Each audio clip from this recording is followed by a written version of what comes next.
Humans काफी complicated हैं और ये बात हमारे एंसेस्टर्स बहुत अच्छे से समझते थे, जिस वजह से उन्होंने दुनिया की अपनी समझ को आर्ट, लिटरेचर, रिचुअल्स और स्टोरीज में डालना शुरू कर दिया, ताकि आगे आने वाली जनरेशंस को हर ट्रुथ को दोबारा से डिस्कवर करने की मेहनत न करनी पड़े। क्योंकि हमारी लाइफ ये फिगर आउट करने के लिए बहुत छोटी है कि दुनिया कैसे काम करती है, लोग कैसे होते हैं और हमें कैसा इंसान बनना चाहिए। इसलिए आज हम हिंदुइज्म के कई महान ग्रंथों में से एक भगवद गीता में दिए लेसन्स को डिस्कस करेंगे। ये स्क्रिप्चर हमें जीवन जीने का तरीका बताता है, क्योंकि जो क्वेश्चंस अर्जुन ने पूछे थे वो सिर्फ उसी समय के लिए मायने नहीं रखते थे, बल्कि ये क्वेश्चंस और प्रॉब्लम्स आज भी हमें सताते हैं। और जिंदगी की इस जंग में भगवद गीता की ये विजडम हमें ये समझा सकती है कि हमें हर मुश्किल सिचुएशन से कैसे डील करना चाहिए और हर मोमेंट में कैसे एक्ट करना चाहिए। भगवद गीता ने दुनिया के कई महान थिंकर्स को इन्फ्लुएंस करा है, जैसे Albert Einstein, Mahatma Gandhi, Carl Jung, Henry David Thoreau और रैल्फ वॉल्डो एमर्सन। देश भर में लोगों का तो ये भी मानना है कि जो भी इंसान इस ग्रंथ को पढ़ता है उसे कभी भी पैसों की कमी नहीं होती, बड़ी से बड़ी चुनौती उसका बाल भी बाका नहीं कर पाती और उसका कैरेक्टर इतना स्ट्रॉन्ग होता है कि वो जहां पर भी जाता है उस मिट्टी को सोने में बदल देता है और वहां के लोगों को बेहतर इंसान बनने के लिए इंस्पायर करता है। अब जानते हैं कि ऐसी क्या टीचिंग्स हैं भगवद गीता में जिस वजह से लोग हजारों सालों बाद भी इसे पढ़ रहे हैं। नंबर 10, बुरे हालात कुछ ना करने से ही आ जाते हैं,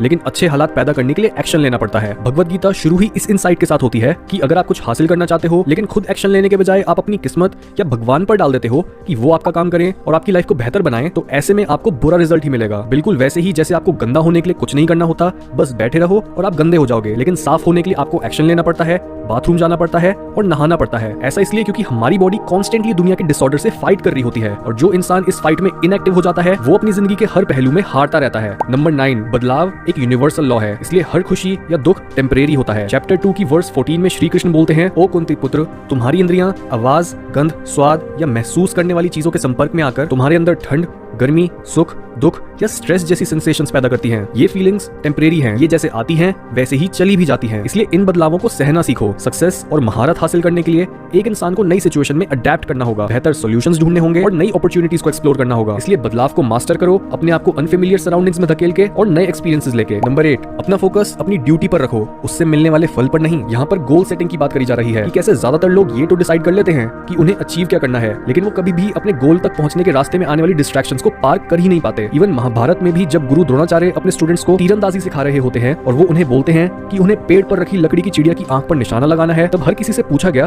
कि उन्हें क्या दिख रहा है। किसी ने बोला वो डाली पर बैठी चिड़िया को देख पा रहे हैं, किसी ने बोला पूरा पेड़, उस पर बैठी चिड़िया, उसके पंख, उसकी आंखें, सब दिख रहा है। लेकिन जब अर्जुन से पूछा गया कि उन्हें क्या दिख रहा है, तब वो बोले कि उन्हें सिर्फ और सिर्फ चिड़िया की आंख दिख रही है, ना ही वो डाली जिस पर वो बैठी है, ना ही वो पेड़, ना ही चिड़िया का शरीर, सिर्फ और सिर्फ उसकी आंख। और अर्जुन के तीर चलाते ही वो सीधा चिड़िया की आंख पर ही लगता है। बिल्कुल ऐसे ही हमें अपने गोल के रास्ते में बहुत सी डिस्ट्रैक्शंस और रुकावटें मिलेंगी और हमारे फोकस को अनइंपॉर्टेंट चीजों की तरफ मोड़ेंगी। इसलिए अपना ध्यान एक गिवन टास्क में इतने प्रिसीजन और पैशन के साथ लगाओ कि आपको बाकी कोई चीज दिखे ही ना। नंबर 7, आप वो बनते हो जो आप अपने आप को मानते हो, क्योंकि बिलीफ एक बहुत ताकतवर चीज है। ये एक बीमार इंसान को हील कर सकता है, एक दुखी इंसान को खुश कर सकता है और एक नाकामयाब इंसान को तरक्की दिला सकता है। हर महान इंसान पहले अपने दिमाग को ये बिलीव कराता है कि वो कुछ बड़ा करने के लायक है और सिर्फ उसके बाद उसमें वो चीज एक्चुअल में अचीव करने की हिम्मत आती है। इसलिए अपने आप को प्रोग्राम करो ये बिलीव करने के लिए कि आप भी मुश्किल कामों को करने के काबिल हो और आप भी अपने डरों को ओवरकम कर सकते हो, क्योंकि you are what you think you are. Number 6, कायरता और डर सक्सेस के दुश्मन है, क्योंकि डर हमारे सबसे पुराने इमोशंस में से एक है जो हमें अपनी एबिलिटीज पर डाउट करवाता है और ये तब बाहर आता है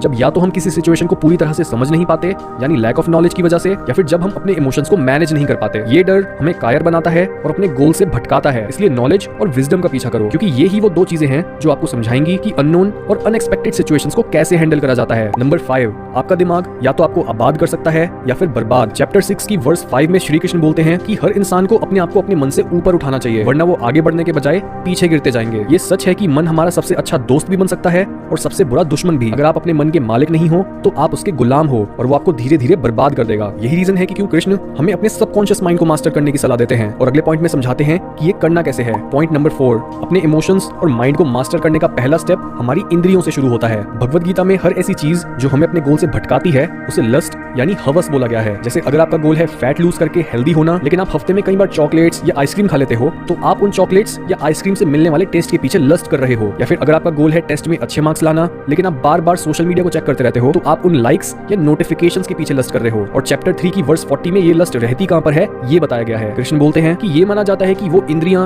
मन और बुद्धि होती है जिनमें ये लस्ट घुसकर बैठा होता है और एक इंसान की सोचने की शक्ति को दबा रहा होता है। इसलिए सबसे पहले अपनी इंद्रियों यानी अपने सेंसेस को कंट्रोल में लाओ, उनके संपर्क में आने वाली चीजों को बदलकर। सिंपल सी बात है, अगर आप अपने मुंह, कानों या दिमाग में गंदगी डालोगे तो बाहर भी गंदगी ही आएगी। नंबर 3, रेगुलरली मेडिटेट करो, क्योंकि मेडिटेशन की मदद से आप अपने अंदर का सारा डाउट, डर, स्ट्रेस और संदेह यानी हेजिटेंस से सीधा सीधा छुटकारा पा सकते हो। इसके साथ ही श्री कृष्ण अर्जुन को बताते हैं कि मेडिटेशन आपको ये समझा सकता है कि आप अपने शरीर और ख्यालों से परे हो और आपके अंदर एक ऐसी चीज है जो कभी मर नहीं सकती। इन सचों को जानने से और अपने ट्रू सेल्फ के टच में आने से आप दूसरे लोगों की एक्सपेक्टेशन से फ्री हो जाते हो और एक नई तरह की सेटिस्फैक्शन हासिल कर पाते हो। नंबर 2, अपने धर्म यानी ड्यूटी को फॉलो करो। ड्यूटी या धर्म एक ऐसा शब्द है जो ये दर्शाता है कि कोई काम ऐसा है जो उस काम को करने वाले से भी बड़ा है। और ज्यादातर लोग अपनी लाइफ में जरूरत के टाइम एक्शन इसलिए नहीं ले पाते क्योंकि वो उस एक्शन को सिर्फ अपने पर्सनल व्यू पॉइंट और अपने बेनिफिट या लॉस के कंटेक्स्ट में देख रहे होते हैं। यही प्रॉब्लम हमारी डिजायर्स का कारण है। हम सोचते हैं कि क्यों इतनी मेहनत करके हम कोई ऐसा काम करें जो दूसरों की लाइफ भी बेहतर बनाए। हम बस उतना काम ही करते हैं जितने में हमारी डिजायर्स पूरी हो सके। लेकिन ये डिजायर्स की भूख कभी न बुझने वाली आग की तरह होती है। श्री कृष्ण बोलते हैं कि पृथ्वी हम इंसानों की कर्म भूमि है और यहाँ पर हमें हमारे कर्मों से ही जज करा जाएगा। इसलिए कर्मों से दूर भागने की कोशिश मत करो क्योंकि आपका डिजायरलेस एक्शन ही आपकी ड्यूटी है